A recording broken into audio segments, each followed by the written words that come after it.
Tonight, we are going to witness the most anticipated match in the history of professional film.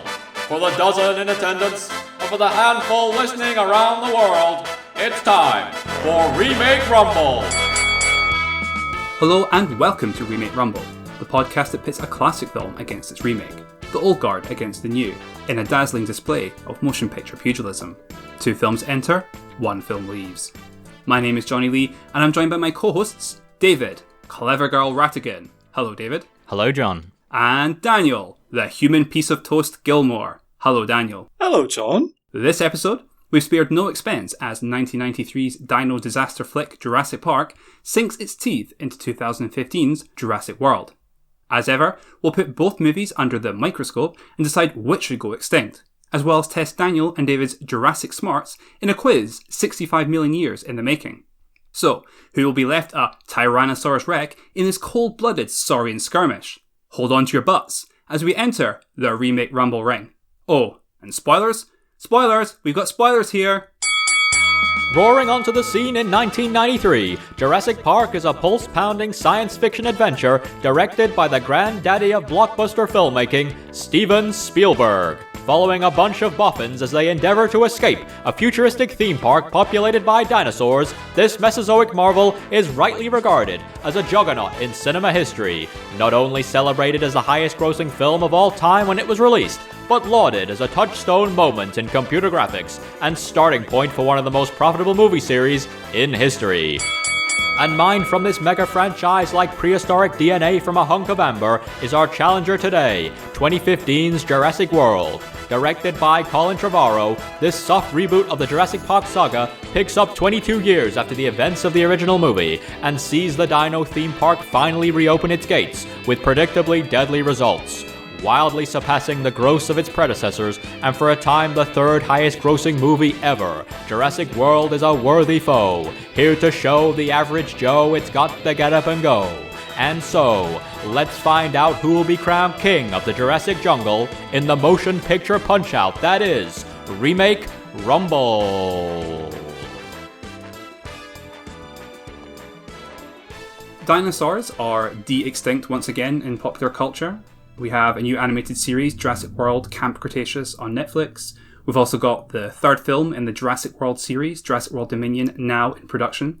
And it does feel especially appropriate to cover Jurassic Park at the moment, given it's about corporate executives putting business interests before human life. Yeah, it's funny to me that of all the Hollywood productions getting back underway amidst this pandemic, it's Jurassic World 3 that's taking the charge, because it basically implies that they haven't watched their own movies. Yeah. But, you know, before the pandemic, I think a lot of people would have said, no way in Jurassic World would they have reopened the place.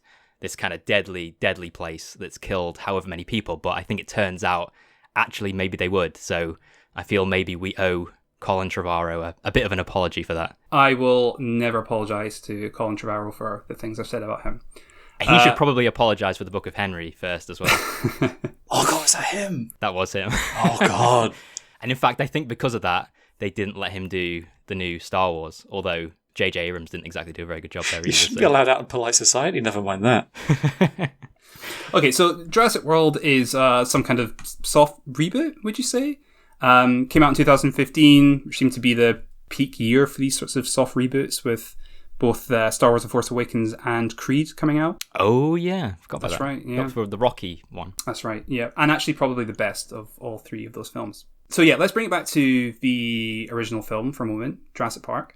Daniel, I know you haven't seen many films outside the Fast and Furious franchise, but you've presumably seen Jurassic Park before. I mean, in a sense, it's very similar. I mean, this is all about family. It's all about togetherness. It's all about finding your way through, let's be honest, a pretty difficult time. I mean, I got a bit confused at first and thought you were talking about like the Dinosaurs TV show. Turns out the puppetry is pretty similar, so it wasn't too far off. But I mean, Jurassic Park is obviously a classic. I'm not going to bore anyone by talking about why Jurassic Park matters. We all know why. But it really is thank shocking. you for listening to Remake Rumble. Yeah, exactly. That's it. Thank you very much. Yeah, it's all good. Nothing to say. It's a really inspiring piece of filmmaking to be able to evoke this feeling of being in this theme park full of primeval terrors And God, I will never stop loving Laura Dern. I know I sound like David Lynch and this whole like little cow stunt, but I will never stop loving her. She's amazing. Yeah, I think it's it really was lightning in a bottle in many ways. I think, as you say, it's just a fantastic premise. It's got fantastic source material. It's also just a really simple but effective script. It's Spielberg at its peak. You've got the world's top practical and digital effects artists and fantastic actors in their prime. And I think just all of that just came together and produced something era-defining. Definitely. I agree. Yeah, I agree. Can I just say, secretly, I think that the real villain of this whole film was Hammond. I don't know if there's any dispute about that, but let's be honest. I would dispute that, actually, but I'll let you have your. If he paid Nedry enough, the whole film doesn't happen. If he just paid him enough, whole film is completely solved. I got the sense though that he was being greedy. Oh yeah, definitely. He's a greedy little shit. But at the same time, if he just paid him a bit more of his dues, plus, let's be honest, I don't think a lot of Jurassic Park isn't actually about advancing science. It's about ego. All of this is about Hammond trying to be this, I don't want to say immortal, but kind of like getting his name put on something. Like, if you kind of listen to him talk about his flea circus and all this kind of stuff, he doesn't care about science, really. He's an entertainer. He's just trying to get his name up in lights. And if it hadn't been a theme park, then maybe there wouldn't have been so many deaths that happened. I think that even if he's not a villain per se, the film definitely errs on the side of him being in the wrong. And there is that fantastic bit of dialogue. I think it's in the famous lunch scene. And by the way, that is a really great scene where you have sort of 4 minutes of entertaining, well-shot dialogue where Hammond, Malcolm and the lawyer exchange these different views on Jurassic Park and the technology and its ethics. And it's just a fantastic scene, and it's not the sort of scene that you get in Jurassic World, which we can get onto. But it's fantastically managed to make this 4-minute dialogue scene really entertaining, and that they were willing to, it's not like really high concept philosophical stuff, but like it all kind of makes sense. These characters do represent genuine like differences of opinion. But anyway, there's this fantastic bit of dialogue where Malcolm says something to Hammond to the effect of, you are standing on the shoulders of giants, you didn't create this technology, you've taken it, and because the technology isn't yours, you didn't put all the labor into it, you don't respect it. What did he do? What did he do? He funded it and he found a way to make the technology commercially viable. And I think that's the premise, I think, of Michael Crichton's original book. He was thinking, this is really cool technology, possible future technology might be able to clone extinct animals, but it looks super expensive. How could you fund this? Well, you could make it commercially viable by embedding it in entertainment, by making a theme park out of it. I don't know if it's just because I'm a big Walt Disney apologist, but I think there's more to him than I think you're both giving him. To Hammond? I think so. Okay. I think he's more of a sympathetic character than you both are suggesting. I'm not saying I don't have sympathies for him. I get where he's coming from. And I don't think what he's doing is necessarily like explicitly evil. Well, let me say, I think, obviously, as the film suggests, I do think he is in the wrong, but I don't think the film is painting him as a total baddie. He does come to the realization himself that Jurassic Park won't work. And you can really see it in Richard Attenborough's performance that he's regretful and sorry for ever, building the place. But I think the character is coming from this real genuine place of wanting people to experience the awe and the majesty of the dinosaurs. He's not out for a quick buck. And I think the film shares in that because, for the first half, really, Jurassic Park is presented with this childlike reverence and there's a tinge of sadness at the end when it's apparent the theme park will never open. Yeah, I would agree with that idea of the film kind of coming in two halves. So the first half, you really have this, the majesty and the wonder of the dinosaurs. And that's primarily told through the big herbivore dinosaurs that you see. And then in the second half, it's all about the carnivores and they kind of represent the horror of it all. And I think Spielberg has said in interviews that it's not a horror movie, it's not a monster movie. Dinosaurs are not supposed to be seen that way. And I think it's true that at its heart, it's a kind of, science fiction adventure film for the family. But whether consciously or not, I think it does use a lot of interesting horror techniques really well. And it's one of the reasons I think I really like the second half of the film. So, everything from the high contrast lighting to the silhouetting of the dinosaurs, the use of claustrophobic space. Then there's the more abstract stuff, like the metaphorical use of the characters moving downwards, of descent into darkness to represent danger, and then ascension into light to represent hope and safety. like in the beginning end with the helicopter arriving and leaving, or Laura Dern going into the dark basement with the velociraptors. So yeah, I think it uses those horror elements really effectively, and I don't think that's something that you get with Jurassic World or really any of the sequels. Well, it's horror in the sense that it's nature, isn't it? If you look at this film in kind of comparison to something like Raw, like for people that don't know, like Raw is that film that was shot with live big cats, like tigers and lions. There was maimings and things on the set. Like, if you look at it in that sense, like it is just a film, like I said, not about monsters, but about animals. They're not there to be evil or kill for sport. They're there to survive. And I think that's what Spielberg's trying to get at, is the fact that these dinosaurs aren't like some malevolent force. They're just creatures that are trying to make it through. And of course they're going to lash out. It's what happens in Jurassic World as well, but they'd handle that a lot differently. Although in I think that's... Sorry. In Jurassic World, you also have the original T-Rex and the Velociraptors almost acting like heroes in the story. I can't get into that right now. We'll talk about it. We'll talk about it. But if you look at them as like animals with those kinds of characteristics, the whole film makes a lot more sense. And that's why I kind of talk about Hammond as a villain. Not because he was like explicitly evil, but it's kind of like a circus master, isn't it? You know, you've got these people that are willing to take nature and try and control it and use it, not for really scientific gain, but for entertainment and for, in a sense, kind of showing people majesty. But I think that's kind of like a secondary goal. He's not there to show people like the wonder of nature. It's just like exposing them to the barbarity of real life within like a safe confine. Mm-hmm. Of course, you can't do that because life always finds a way. But I think that's really what he was trying to do. And it was pure hubris. You can't do that. And coming back to the craft of Steven Spielberg and the rest of the team, I've noticed before that, you know, Hammond's dressed all in white, in contrast with Malcolm, is dressed all in black, representing these two different viewpoints. You might think sort of optimism versus doubt. But this was the first time on this rewatching that I noticed that Hammond is almost always filmed from the bottom up in the first half of the film and then top down in the second. And I think it's like little touches like that really show the attention to detail that went into Jurassic Park, and I think is missing from the sequels and soft reboots. Yeah, I think this is I mean, as you were saying, Jonny, the fact that you can have a 4-minute dialogue scene where the dinosaurs I don't even think really appear until the second half of the film, and you are really leaning on the script. I don't think there's a single line of memorable dialogue in Jurassic World. I don't remember any of it. Whereas I can quote to you a lot of Jurassic Park, I think. Yeah, and there are only 15 minutes of dinosaur footage in Jurassic Park. So there's 9 minutes. Is that it, really? Yeah. And there's 9 minutes of Stan Winston animatronics. I know we're all Stan Winston fans here. And there's 6 minutes of Industrial Light and Magic CGI. I don't know what it is for Jurassic World. I did try and find it, but I couldn't. I bet it's a hell of a lot more. 100%. Well, was that... Okay, so there's like a dying, I don't know, it's like a brachiosaurus or something, the one with the long neck, that thing that's dying. That is an animatronic in Jurassic World, yeah. Okay, all right. Because that looked too good to be CGI. That was like the first bit. I was like, okay, that's happening. Yeah, and actually that's probably one of the stronger scenes in the film, probably because, again, it's very quiet. It's very much about the emotion of the actors and their interactions with this physical prop that the rest of the film doesn't have that sense of weight or emotion, I think. I would say that the premise of Jurassic World is pretty good. I think if you are going to make a sequel or a soft reboot of Jurassic Park, you basically have one of two options. You can either do something completely different, I don't know, make a found footage horror film or make a rom-com with talking dinosaurs or something. I would watch both of those, to be fair.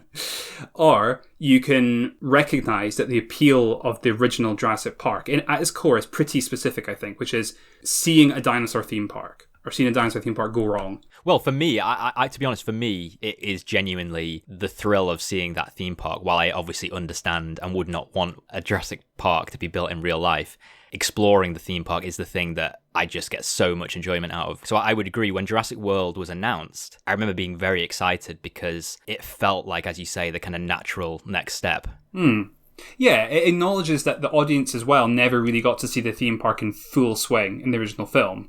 So it features this fully functioning dinosaur theme park for the first time, which, as you say, on a basic level, that's something people want to see, especially kids. Kids and David really want to see that. Yeah, basically. And I think, like, more than that, by acting as a soft reboot, as we're calling it, you know, it's not a complete reimagining. So it's not ignoring Jurassic Park from its chronology. It establishes the possibility of building on the themes of the original in interesting ways. So I think it's interesting that the theme park in Jurassic World has been constructed with full knowledge of the events that have happened in Jurassic Park. And that allows you to potentially explore further the themes of whatever corporate negligence, the relationship between science and capital and so on.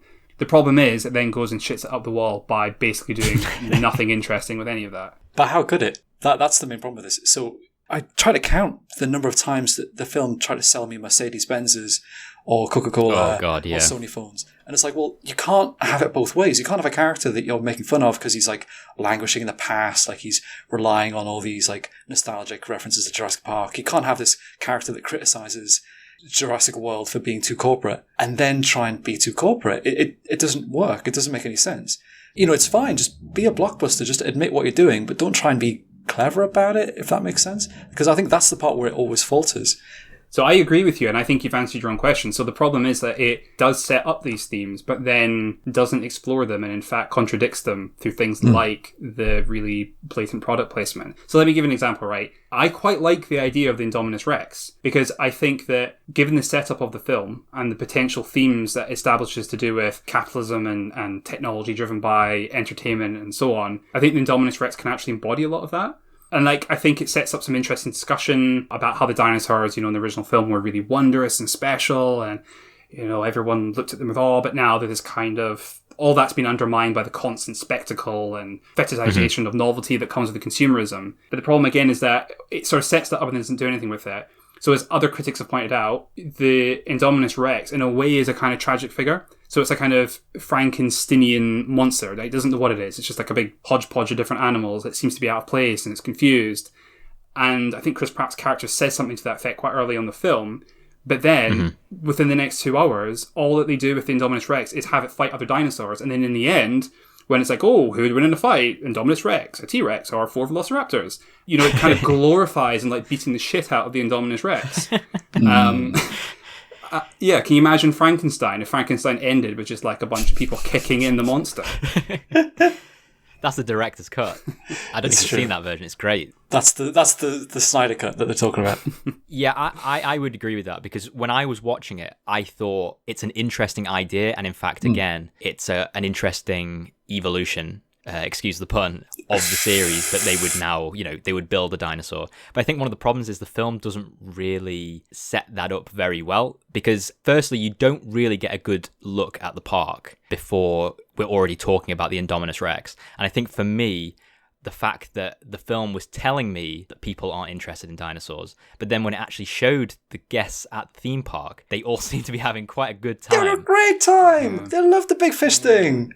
You know that scene where the assistant who's supposed to be looking after the kids for Dallas Price Howard's character that bit is brutally murdered. Jeez. Oh my god. So I think it's really weird that you have that scene, but then you also have another scene where the evil soldier guy, right, who wants to breed velociraptors with Dwayne Johnson to make the ultimate super soldier or whatever, right. He dies off screen.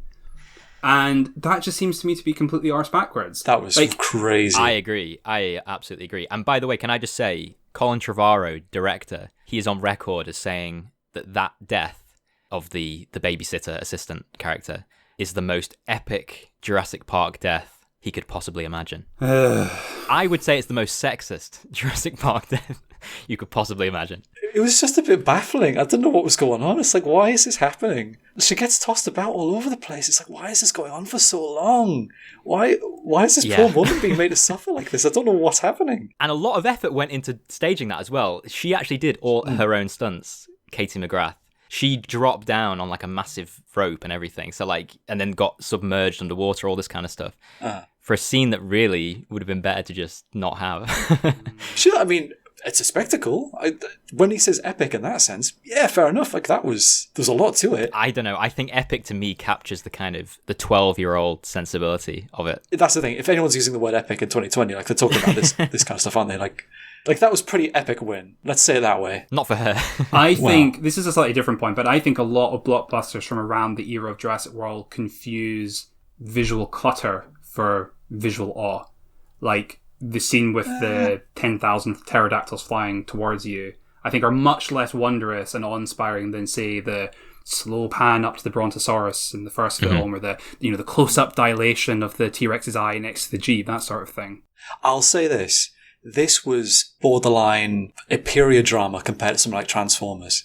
Like, they could have gone daft. They could have been absolutely off the wall, crazy, nuts, bananas, you name it.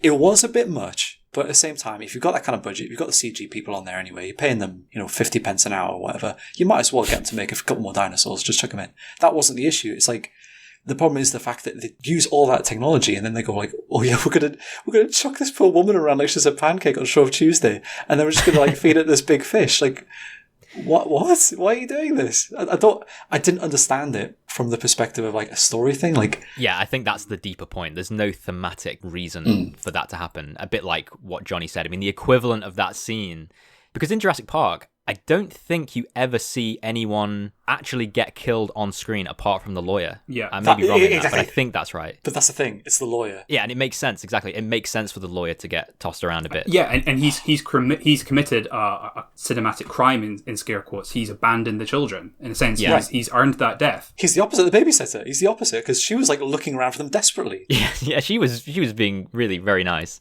Yeah. It's funny that you mentioned Transformers there, Daniel. I have a note here that says, Velociraptor versus Indominus Rex versus T-Rex versus Mosasaurus, all a bit too Michael Bay for me. I wish it was more Michael Bay. God, there's that bit where the raptor gets blown up and I was crazed. that was kind of a highlight for me. I was like, okay, this is so daft that it's gone back to being enjoyable again. Like, it's kind of embraced itself being a blockbuster again. I was like, okay, great. Blow up the raptor. Go for it. Why not? Do it.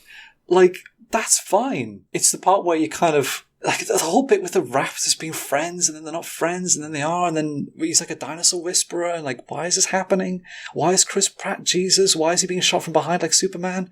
What's going on? Yeah. Why are you doing this? I think it was a real mistake to have the sassy, typical Chris Pratt character meets Indiana Jones, Nathan Drake type action hero in a Jurassic Park film, and I think a lot of Jurassic Park's appeal is having these very believable scientist types thrown into this perilous situation. That was the other thing I was going to mention as well. Jurassic Park, all of the characters, except for the lawyer, were all scientists or technicians.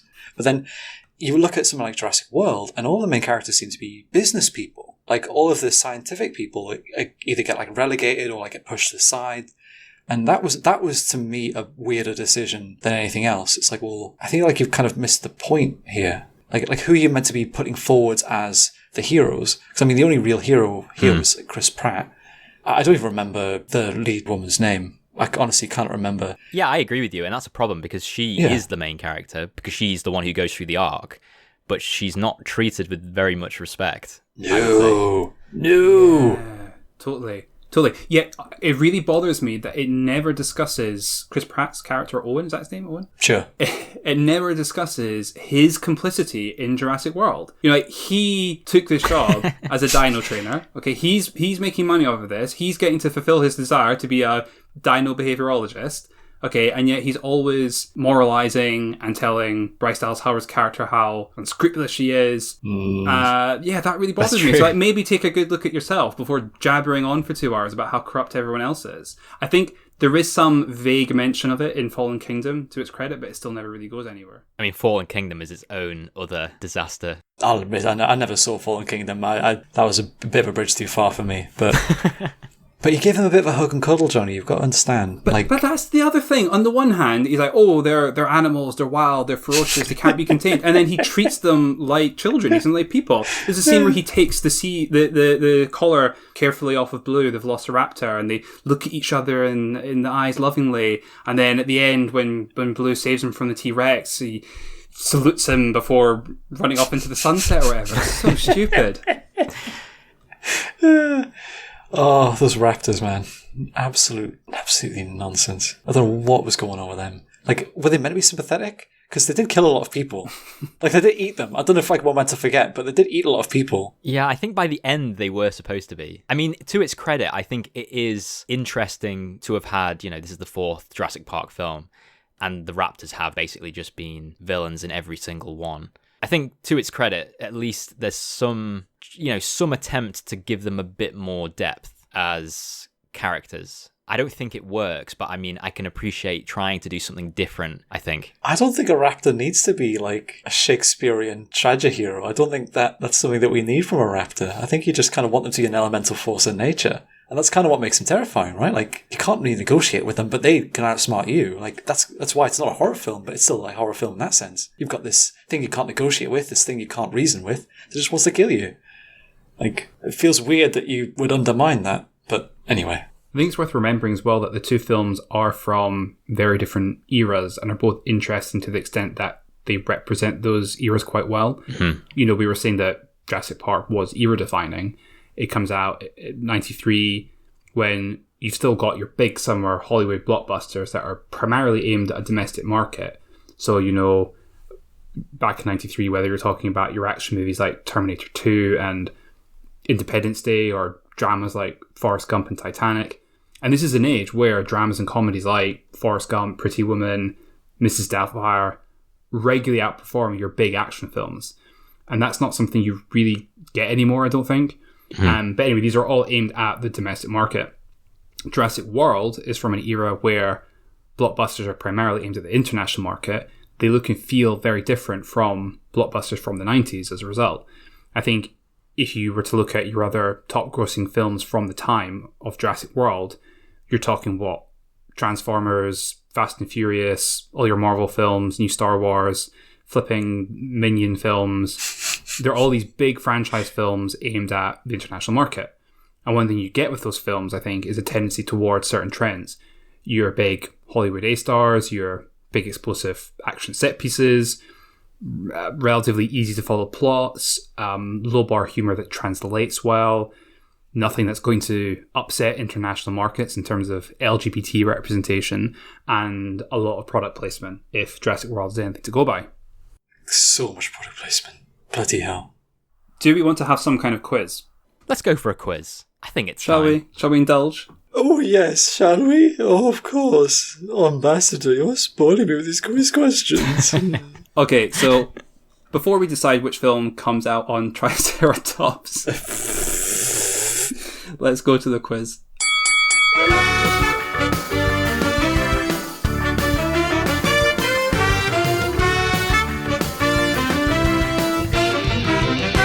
Frequent listeners, hello mum, will know that before we declare our glorious Remake Rumble champion, as something of a breather, we have a quiz where I subject Daniel and David to a gauntlet of fiendish trivia questions relevant to the motion pictures we've been deliberating over today. The current score sees David in the lead with 4 wins and Daniel a close second with absolutely nothing. What a dino donut. However, as we've just passed the anniversary of our first ever episode, I thought I'd up the stakes and give Daniel a chance to fight his way back up the food chain. So, for this episode only, all 4 of David's points are up for grabs. That's right, if Daniel wins, he gets them all. I was never consulted about this. No, just kidding, it was my idea. Are you ready? Can I get some Velociraptor buddies or something to help me out? Okay. Kind of harangue him while I'm doing this. Here we go. Question 1. Who was Steven Spielberg's first preference for the role of Alan Grant? Was it A. Harrison Ford, B. Pierce Brosnan, C. Tom Hanks, or D. Jack Nicholson? Pierce Brosnan's never been first choice for anything, and you know it. That's true, he was like the 4th Bond. That's true. There you go. Point proven. Harrison Ford, let's do it. Yeah, that's interesting. Harrison Ford, yeah. I mean, Tom Hanks and Harrison Ford, they're the 2 Spielberg go-tos, right? So I could see either of them. I guess if Daniel's already said Harrison Ford, I think I'm going to have to go with Tom Hanks. Okay, That's right, Tom you do. Hanks. Well, the answer is A. Harrison Ford. Yay! Oh my god. I should I'm the never have winner. got my points on the line. This is dear. terrible. Okay, question It's 2. going to go terribly for me. Which film can be seen playing in the background of Nedry's computer? Is it A. Godzilla, B. Attack of the 50-Foot Woman, C. Jaws, or D. The Land Before Time? Which Land Before Time? 4. Don't be ridiculous. 7. I think there are 14 Land Before Time films, for the record. That's too... There's too many Lands Before Time. How much time do you need? I don't think I've seen a single one. I'm aware of it, but I don't think I've seen a single one. Is that a beloved franchise? Have I offended people by saying that? Oh, I'll meet you afterwards, but... The obvious must be Godzilla, right? But I mean, which Godzilla? The 50s Godzilla, I assume. The 90s Godzilla, as if. That doesn't exist yet, I don't think. Yeah. Just like prime butt rock, ludicrous, stepping on people, 90s Godzilla. I had no idea that there was a film playing on his computer, because I noticed that he had an Oppenheimer picture, obviously atom bomb creator. I noticed he had a picture of a donut as well. Don't know why you'd have both of those things. If you could, I don't know why you would print off an Oppenheimer and a donut. I just thought like the idea of Nedry just kind of like staring out a window, just lovingly stroking this donut like a widow waiting for a returning sailor. I am going to say that it was Godzilla. Before David can say it was. I think it probably is Godzilla, but Attack of the 50-Foot Woman, maybe that's a little bit less obvious. So maybe, yeah, let's go for it. Whatever. I already got the first one wrong. The answer is, in fact, C. Jaws. You're both wrong. We're a couple of idiots. That's quite arrogant of Spielberg. I know. There you go. I take back my positive comments from earlier. Yeah. Also, fun fact, there's a scene where Nedry is talking to the man by the boat that's leaving that he's supposed to get onto, and they're supposed to be speaking via video link, but you can see the play button and bar at the bottom of the screen, so he's obviously Yeah, I noticed that. Video. Yeah. Very obviously a QuickTime player window. Right. Okay, Dave, this one's for you, okay? To get back up to speed. Here we go. Question 3. Which of these theme park rides was purposed to be an inspiration for the production of Jurassic Park? Was it A, Disney World's Triceratops Spin, B, Disney World's Beastly Kingdom, C, Universal Studios' King Kong Encounter, or C, Universal Studios' Woody Woodpecker's Nuthouse Coaster? It's C. I'm sorry, Your Honour. Objection. It's C. I'm not even letting Leading the Dan witness. get in. This is illegal. This is highly unorthodox. I promise you I've had no say in these questions. Whatever. Just the way the cookie has crumbled, I'm I'd say afraid. tell it to the judge, but clearly he's been bought out by Big David. Look, I wasn't thrown out of the Quizmasters Guild for nothing. Triceratops Spin. What was the other one? Beastly Kingdom. Oh, look, let me just give you both a history lesson. Beastly Kingdom has never even been built. That is now Avatar: The World of Pandora. Or vice versa, sorry. My arrogant display has been... They've been gone an wrong Avatar because bit. it's the World of Avatar. Yeah, they've done an Avatar. Why? I know, nobody knows. I don't even think Disney know. So like perverts can hook ponytails up together. Why would you do that? That's really grim. That's the most popular attraction. Oh god. With the Triceratops Spin, is it like the teacups or something? What is it? I think that's exactly what it is. David, Because I mean, can you I'm confirm? going to pick that because that sounds like a lot of fun. The question wasn't which of the following rides do you think would be most fun. I mean, it's about as good of an answer as you're going to get, so I recommend you take it. Alright, the answer is, of course, C, King Kong Encounter. I was giving you a free one there, Daniel, and you still screwed up. Yeah, You gave, hang on, because I just want to correct the record here. You gave David a free one, expecting me to pick up the pieces. Well, guess what? It's serious, all right? This is about family. Let me give you It's a about bit more info. I don't believe that Triceratops Spin existed when Jurassic Park was made, because Animal Kingdom I don't think opened until 1999. But the Universal Studios King Kong is really fascinating. I think you'd like it, Dan, because it sadly burned down. But basically, it featured a massive animatronic King Kong. As an absolutely huge. I can appreciate good work when I see it. I think you'd like it. Have a look on YouTube. I do Treat like yourself. big monkeys. I've got another fun Its fact for breath you. smelled of bananas. All right, Johnny, what's your fun fact? This will interest David. So, Jurassic Park cost a mere $63 million to make, whilst Jurassic Park The Ride, which opened in 1996 at Universal Studios, cost $110 million. $110 million? Almost double the film's budget. The ride began development before the release of the film, which explains why the ride features a rafting theme that doesn't show up in the movie. The scene is from the book and was storyboarded but never made it in. David, have you experienced the Jurassic Park The Ride? I have indeed. I've experienced it numerous times. Wait, does this get David a bonus point or something? Is this one of the questions? Alright, question 4. Jurassic World was partially filmed using a 65mm camera that was also used to film which all-time classic movie? Was it A, The Shining, B, 2001: A Space Odyssey, C, The Thing, or D, Howard the Duck? I bet you think you're really funny, don't you, Johnny? Like, I bet you sit there, chuckle to yourself, thinking about how you're going to try and trick me with all these clever answers. Howard the Duck always gives me a chuckle. It's always funny when animals have human names. Beethoven. What's it going to be? I think 2001, I'd say. Okay. No, I think it's The Thing. I remember there being something to do with the way that the thing was shot, and I think it might be it. Maybe it was shot with a camera, and I think that camera might have accepted some kind of film.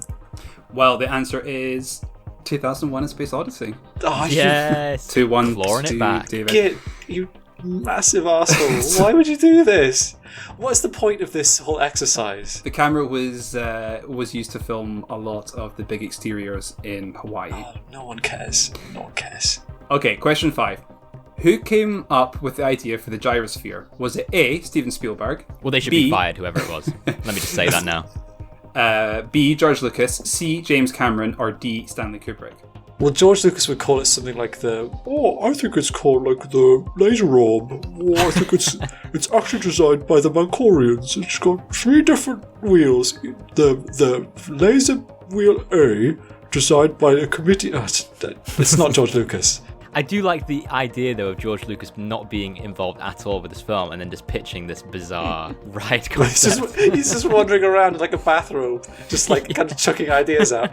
Like he's on the set of like Pretty Woman 3 and he's like, oh, what if you had a big alien with like 3 eyes? Right, look, Dan, you're about to burst a blood vessel. For your own sake, just give me an answer. It's okay, right. So I'm going to go Spielberg because I don't know what else he would have done if he hadn't done that. I don't think it's a very Spielberg thing to do, though. Right, you're going with Spielberg. Okay, Spielberg. David. Let's go with Spielberg. I like the idea that it's Lucas. But James Cameron, that's quite specific. I think James Cameron. You're going James Cameron. God, it's going to be James Cameron. Well, I'm delighted to say that the answer is Steven Spielberg. Yay! Oh, damn it! So what's that? I get the special treats. I get the penguin bar at the end of this. Okay, so it comes down to this then, okay? Bonus question. Who else was considered for the role of Owen, played by Chris Pratt, in Jurassic World? Was it A, Bradley Cooper, B, Tom Hardy, C, Jason Statham, or D, Harrison Ford? God, Jason Statham. Oh, you haven't got my bloody dinosaurs. I'll have you. I think I shouldn't be going on who I, dream casting, but Tom Hardy would be quite an interesting addition. Although I was watching an interview and they said that they didn't cast Chris Pratt because he was a movie star, because I think at that point he'd only really done Guardians of the Galaxy. In fact, I don't even think Guardians of the Galaxy had come out yet, so I don't think he'd quite got to that status. So maybe some of those other ones, they're too high profile. I don't think Tom Hardy's high profile enough, because he did that thing where he was the twins. Wait, are you confusing him for Arnold Schwarzenegger? I think I'm confusing him with Arnold Schwarzenegger. I think I'm confusing him with everyone's favourite Arnold.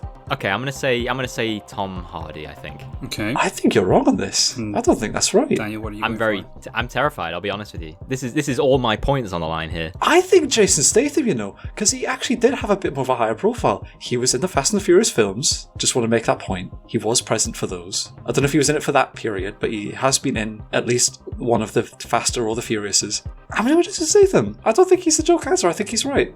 Well, folks, what a twist. The answer is God. C, Jason Statham. I knew it! Daniel See? has won the quiz. All these stupid jokes about Unbelievable. Me. you see, like, oh god, I can't believe he's watching all these stupid films. You know what? I'm in touch with the real people on the ground, right? I'm the salt of the earth, all right? All you people in your highfalutin ivory towers, I'm down here in the dirt, in the filth, all right? Oh my god. I'm in it, right? You can't see it, but I'm crying right now. Good.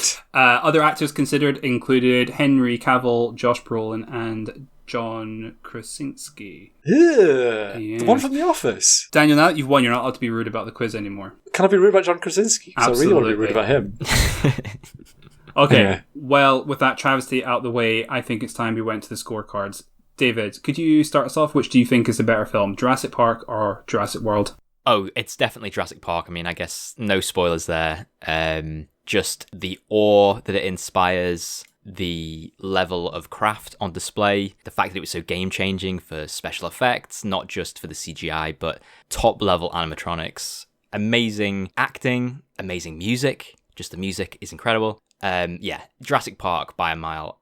Jurassic World is just very stale, has some interesting ideas underpinning it, but just never really explored in any exciting, interesting way. And it's kind of a missed opportunity, I think. Daniel? So, taking the gold medal for the best dinosaur film, as always, The Flintstones starring John Goodman. I mean, I've heard of Spare Rib, but this is ridiculous. Crazy. But if I was going to have to pick between Jurassic Park and Jurassic World, it would of course be Jurassic Park. It's a fantastic film. It's gorgeous. It's beautiful. It's an icon. It's a legend. I stan. What else do people say? I don't know. Yeah, that's probably going to do it. I think I'm not going to embarrass myself too much. You all know it's a good film. Just watch it. What else are you doing? Come on, guys. He's right. He is right. Don't waste my time. I've been considerate here, all right? Don't waste my time. And what about you, Johnny? Which is your favourite? In the words of Ian Malcolm... Put us out of our misery. In the words of Ian Malcolm, Jurassic World is one big pile of shit. No, it's You've been waiting to say that all this time, haven't you? No, it's passable entertainment. I agree the premise is decent, but it fails to live up to it. I think it very much represents certain trends in cinema at the time. And I think as much as one film can be objectively better than another, then Jurassic Park is objectively better than Jurassic World. But Jurassic World, I've just looked up, did make $1.67 billion US, so what do we know? Well, thank you, gentlemen, for your prehistoric patter, and thank you for your attention, dear listeners. Remember to subscribe wherever you get your podcasts, and if you're feeling especially nice, why not leave us a review? Follow us on Facebook and Twitter to receive the latest Remake Rumble rumours, slanders, and updates on Daniel's mission to splice the DNA of a Macam and a Geordie to create the ultimate Thai insider. Goodbye. 2 different rivers, you racist.